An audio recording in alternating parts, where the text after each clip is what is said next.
Welcome to this explainer, where we're going to turn your phone into a pocket-sized physics lab using the power of Python. Seriously, by the end of this, you'll be running calculations right from your device.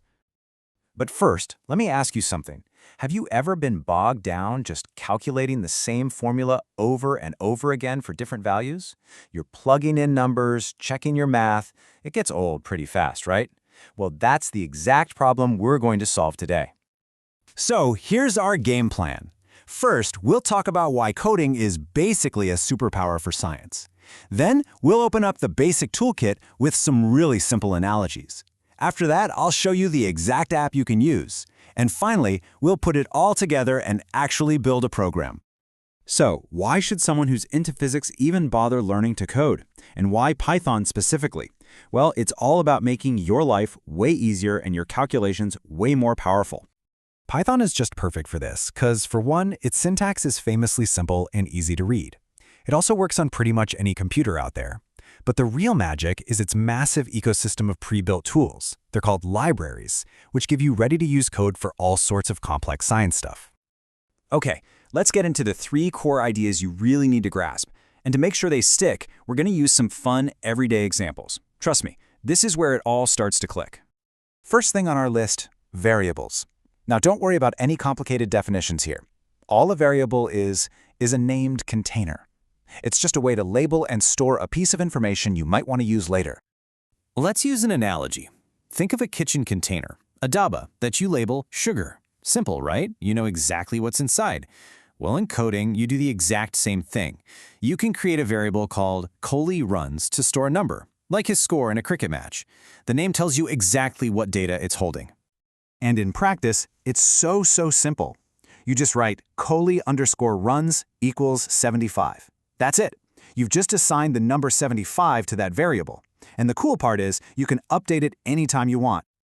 Okay, next up are functions. So if a variable is a single container, think of a function as a complete reusable recipe.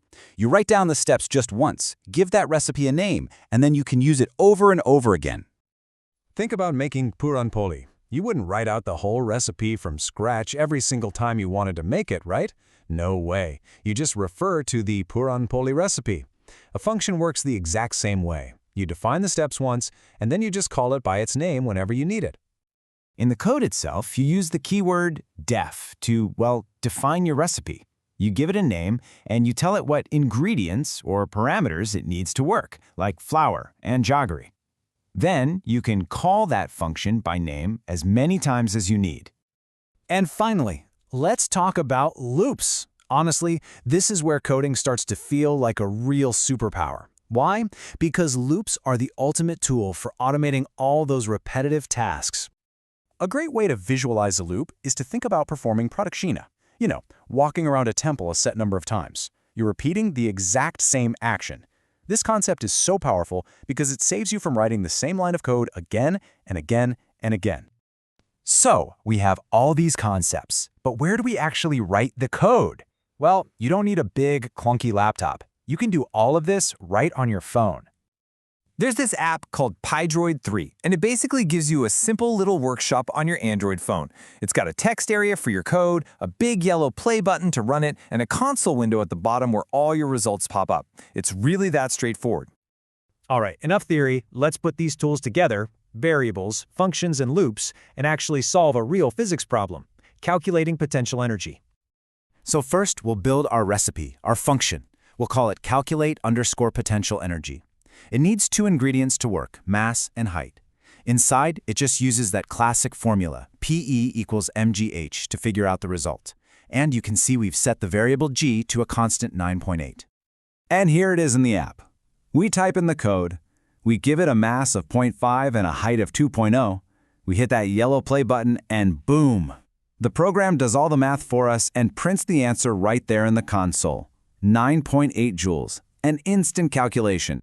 But we can make our little program even smarter. What if we wanted to make a decision based on the answer? Well, we can add something called an if-else statement. We can tell it, hey, if the energy is greater than 1,000, print a warning. Otherwise, just say it's manageable. And look what happens now. We change the inputs to a much bigger mass and height.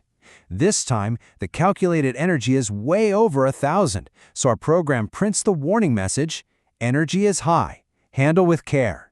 How cool is that? It's making a decision for us.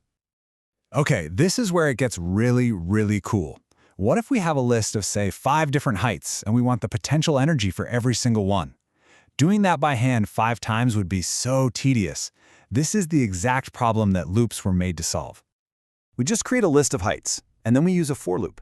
The code is basically saying, for each height that's in our list, run the calculation. And just look at the output. It instantly calculates and prints the energy for every single height. We've just automated a repetitive physics task. That's the power of this. Now, obviously, we've just scratched the surface here, but hopefully you're starting to see the possibilities. Using these exact same building blocks, functions, and loops, you could expand this. So here's a little thought to leave you with. How would you adapt this to calculate something more complex, like the trajectory of a projectile over time?